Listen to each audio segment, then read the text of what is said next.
Bukan hanya masalah perilaku masyarakat yang kita hadapi sekarang, tapi pariwisata juga menghadapi bagaimana situasi COVID-19 yang masih melanda, apalagi di Sumatera Barat. Kita tahu bahwa baru kemarin sampai 4 Oktober nanti PPKM diperpanjang di Kota Padang gitu ya Pak ya. Pastinya banyak hal yang perlu diperhatikan kembali gitu loh. Nah, bicara masalah pandemi atau COVID-19 gitu Pak, apa dampak yang paling dirasakan oleh pariwisata Sumatera Barat? Oke, kalau menurut saya begini, semenjak pandemi terjadi di dunia, itu dimulai dari Wuhan, Indonesia, dan Sumatera Barat, itu sangat berpengaruh sekali terhadap pariwisata. Kenapa?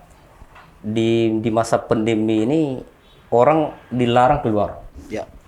Bukan persoalannya tidak mau, tetapi memang ada aturan yang menyatakan bahwa dilarang keluar rumah. Ya. Segala sesuatu itu dilakukan di rumah. Yes. Maka perkembangan e-commerce itu meningkat sekali. Nah, jadi menyangkut tentang persoalan pariwisata ini adalah menyangkut tentang persoalan larangan pemerintah terhadap masyarakat untuk melakukan aktivitas di luar. Oke. Nah, dimulai dari kebijakan pemerintah tentang PSBB, setelah itu dilakukan dengan kebijakan pemerintah tentang PPKM darurat, sampai sekarang dengan PPKL dengan sistem levelnya. Yeah. Nah, kita tidak tahu sampai kapan level-level ini akan berakhir. Okay. Nah, itu kan tergantung juga terhadap kemauan dari seluruh masyarakat. Kalau saya melihat masa pandemi ini tidak bisa ditangani oleh satu lending sektor, tetapi harus seluruhnya.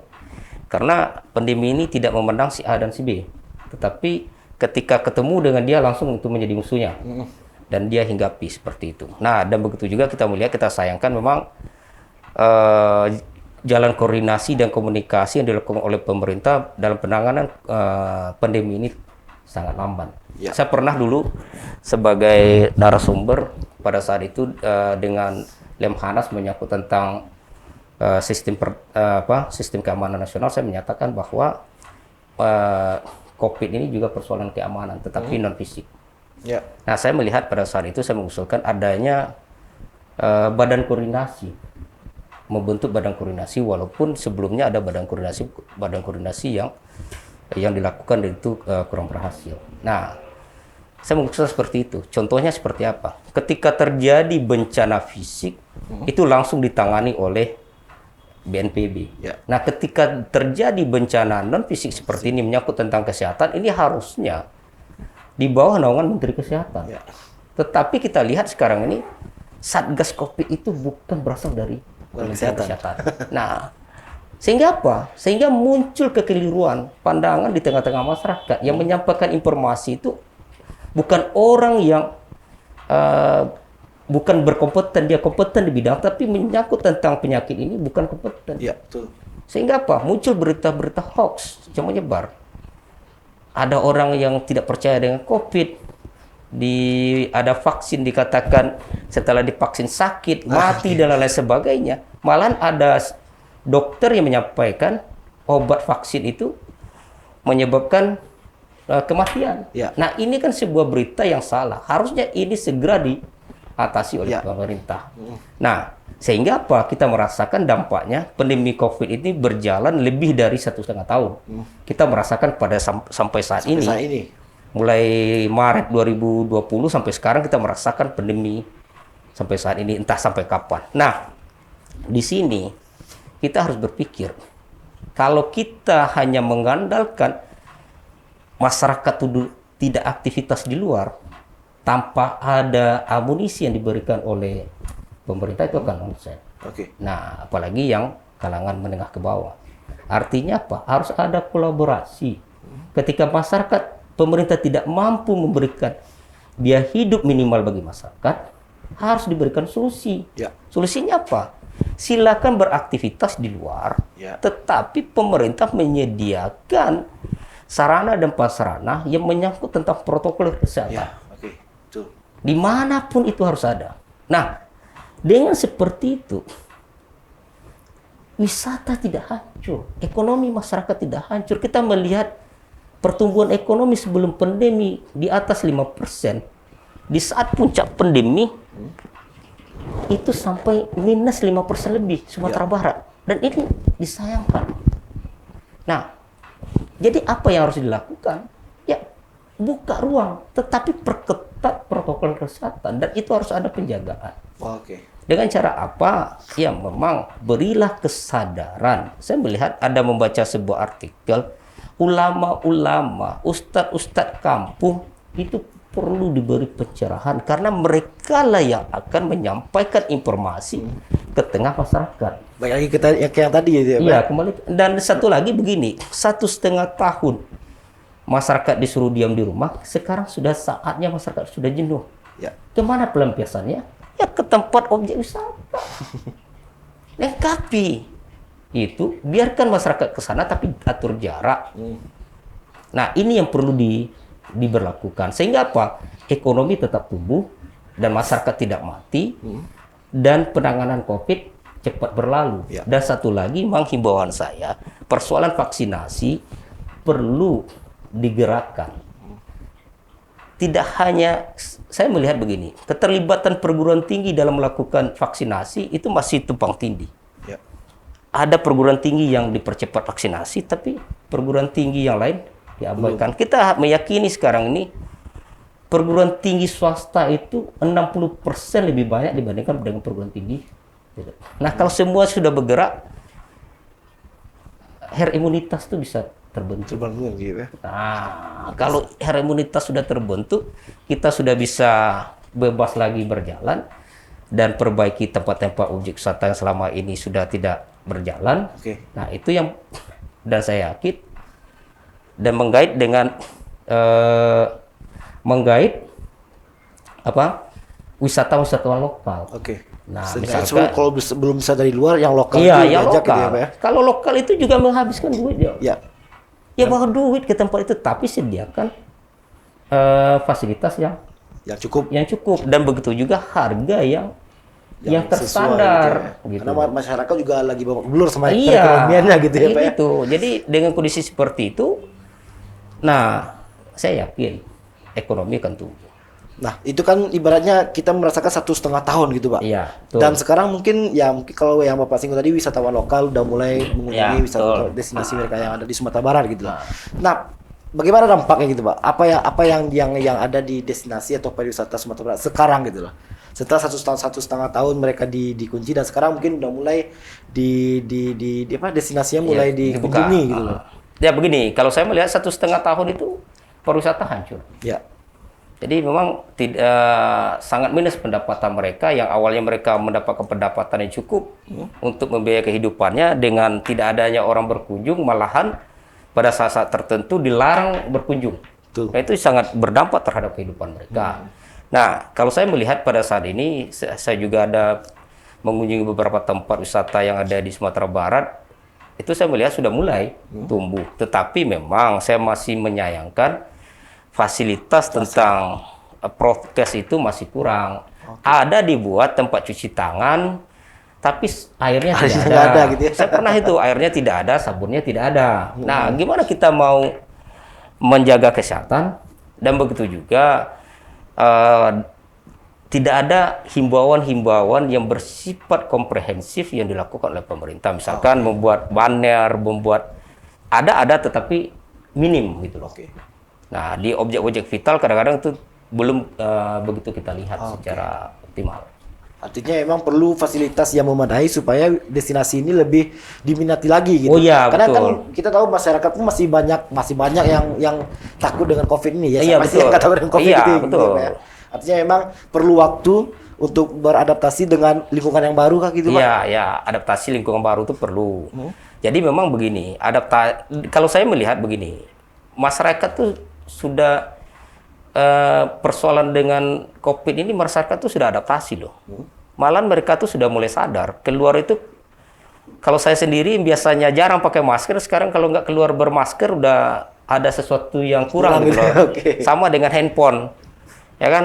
Kalau kita keluar tidak bawa handphone, ya ada yang kurang. Sekarang juga begitu, tidak pakai masker ada sesuatu yang kurang. Kalau memang lupa, maka kita akan segera mencari tempat-tempat tertentu yang ada menjual masker. Nah, itu artinya kesadaran masyarakat sudah mulai muncul, tetapi kesadaran itu perlu ditumbuhkan dan ditingkatkan ketika pemerintah menyediakan fasilitas. Dan itu memang menjadi kewajiban bagi pemerintah untuk menyiapkan fasilitas itu. Percuma saja kalau misalnya udah rame ke tempat wisata, tapi tempat sampah untuk membuang masker itu nggak ada, kan susah juga gitu. Iya gitu. Dan malahan kita melihat, mohon maaf saja, di tempat objek wisata itu masih banyak sampah. Oke.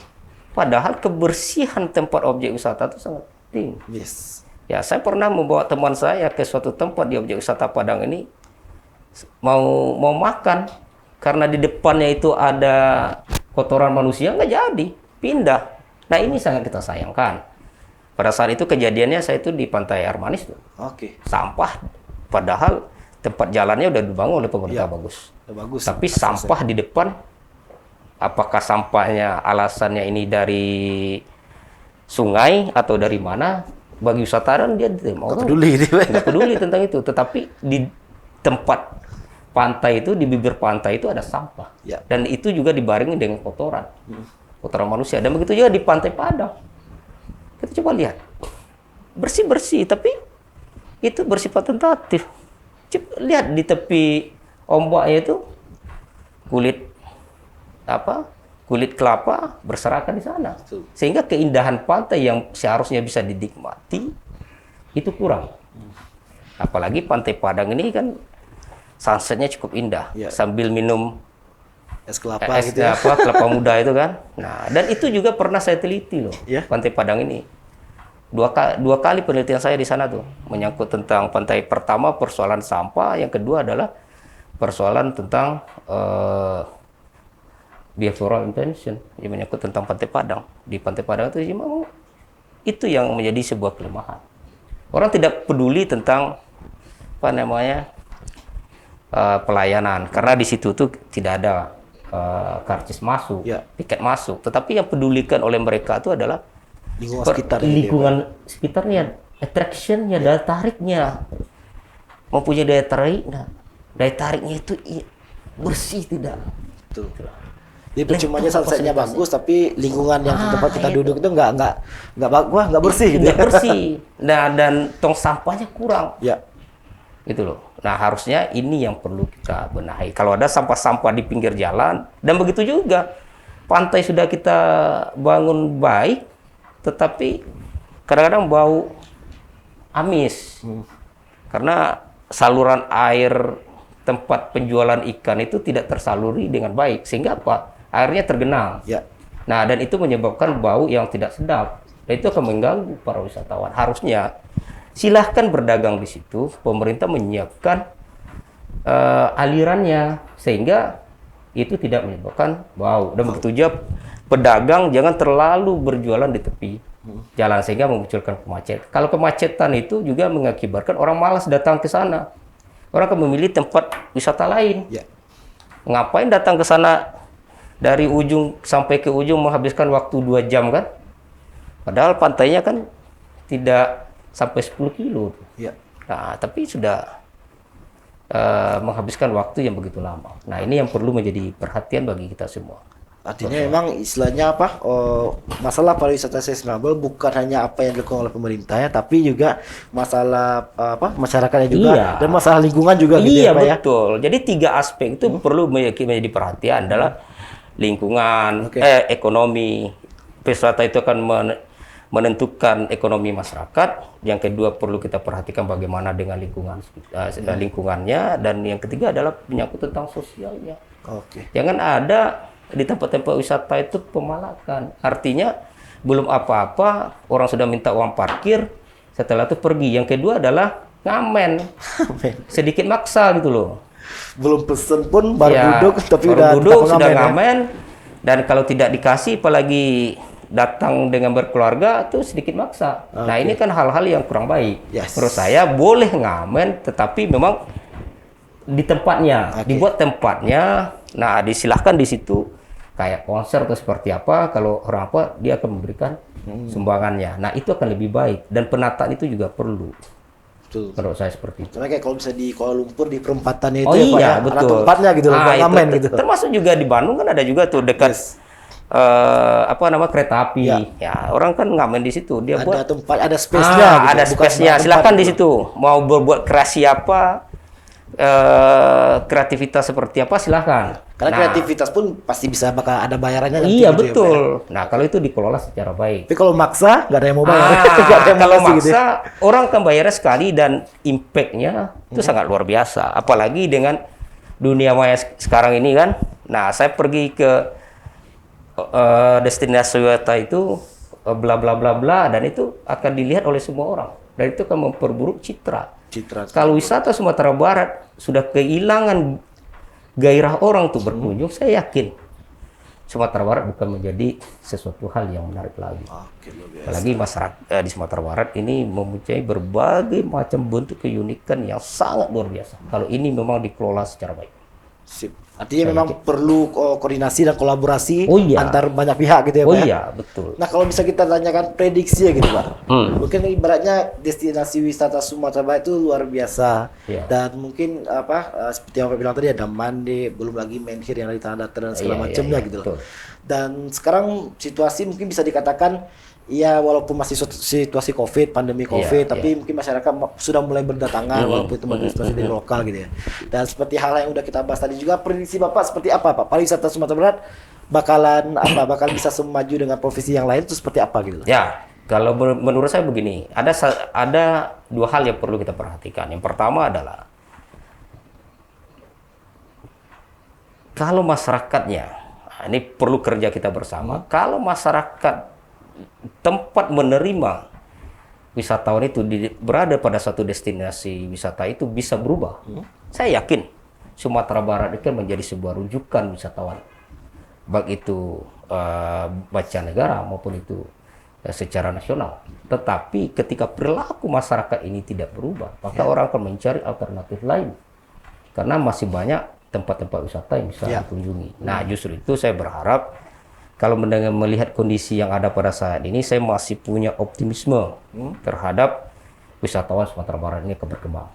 Cuma memang butuh keseriusan berbagai pihak, baik itu pemerintah maupun pelaku wisata. Dan begitu juga memang perguruan tinggi. Oke. Seperti itu biar pun punya masa yang luar biasa gitu ya, Pak. Artinya perlu perbaikan juga mulai dari hulu ke hilir gitu, Pak. Kalaupun orang yang berdatangan berarti kan dari bandara. Berarti dari bandara pun juga harus diperhatikan fasilitasnya, betul. pelayanannya gitu. Nah, kita tahu mungkin sekarang kalau ketika kita keluar dari bandara itu masih banyak yang ya katakanlah travel liar yang malah berdatangan dan memaksa kita untuk datang gitu kan. Iya betul. Kalau menurut saya memang kalau pembenahan pariwisata ini memang dari hulu. Jadi memang dari tempat kedatangan objek wisata itu. Apalagi kita melihat dan mendengar bahwa visi Sumatera Barat ini tentang pariwisatanya halal tourism. Dan begitu juga Geopark Siloke itu menjadi sebuah destinasi wisata geopark tingkat dunia. Nah, kalau kita berbicara tentang halal tourism, memang kedatangan itu kalau menurut saya tempat toilet dan tempat ibadah di bandara internasional Minangkabau itu perlu dibenahi. Dan perlu diperbesar. Harus ada perbedaan antara laki-laki dan wanita. Nah, kita cobalah lihat di tempat-tempat lain. Itu ada perbedaannya tidak hanya digabung saja orangnya, tapi dibedakan. Dan begitu juga memang musola itu dan toilet itu perlu bersih dan harum. Itu salah satu ciri khas wisatawan itu, tempat wisata itu bagus. Itu yang pertama. Dan begitu juga memang keramahan para perilaku wisata itu, misalkan moda transportasi itu perlu dibenahi. Jadi memang senyum sapa dan tata krama itu perlu. Jangan sampai orang datang ke Sumatera Barat tasnya diambil-ambil gitu. Ayo mau kemana Pak? Mau kemana? Nah, kadang-kadang itu juga mengganggu privasi orang. Kadang-kadang orang sudah ada yang dijemput atau seperti apa. Cobalah kita perhatikan di tempat lain. Tidak seperti itu. Jadi moda transportasi itu dia menerima. Sudah ada pos-posnya. Iya, sudah ada posnya. Kalau mau ingin gokar, ini loh mobilnya, ini tempatnya. Kalau ingin mau Grab, ini loh. Kalau ingin mau taksi ini loh, kalau ingin mau bus ini loh tempatnya. Tinggal kita datangi. Ya, artinya orang yang berdatangan pun nyaman dan Ya. tahu, tinggal melihat aja gitu ya, Pak. Ya, jadi dia di awal kedatangan itu sudah merasa senang. Bukan merasa terintimidasi. Oke. Kalau kita apa itu kayak mau kemana itu kan kayak terintimidasi. Ya. Nah, itu yang perlu kita perhatikan. Dan begitu juga memang misalkan kalau dia ke tempat objek wisata, ke tempat kemana dia mau penginapan, memang keramahan. Kalau saya melihat di hotel-hotel Kota Padang ini sudah mulai tata krama dan ramah itu sudah terjalin dengan baik. Ya. Nah, ini juga perlu kita pertahankan. Tetapi memang perlu juga kita perhatikan. Kita berbicara tentang halal tourism. Tidak akan mungkin wisata itu berperilaku syariah, sementara agamanya bukan Islam. Nah, tetapi bagaimana kitanya yang berperilaku Islam, yang menerima itu. Misalkan berpakaiannya, kita kan punya pakaian adat, berkebaya dan lain sebagainya. Itu yang perlu kita kembalikan lagi. Dan begitu juga kalau ingin membangun tradisi wisata di Sumatera Barat ini, tradisi tradisional itu perlu kita kembangkan, Munculkan lagi. Nah, sekarang kan itu yang tenggelam. Ya. Kita tidak melihat lagi tempat-tempat orang berandai. Yes. Tidak melihat lagi tempat-tempat orang melakukan tanaman secara tradisional seperti dulu.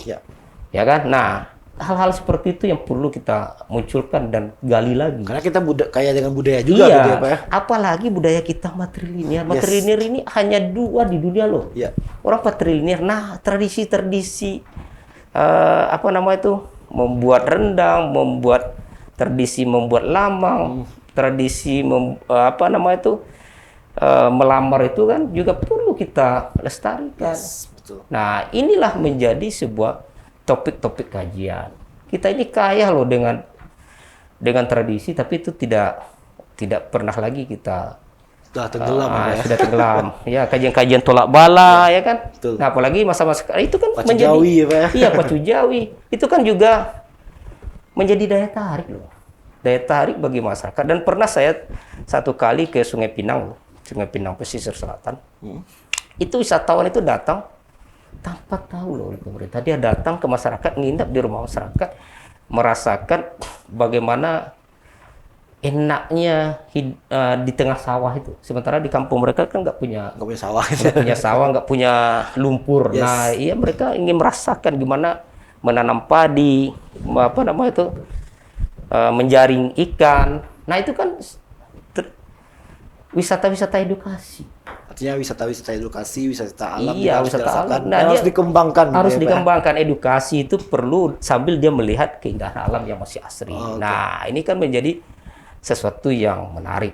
Satu hal yang mungkin juga menarik masalah Pemprov Sumatera Barat mencanangkan halal tourism tadi gitu. Iya. Dan mungkin itu yang bakal kita bahas setelah ini. Kita break sejenak.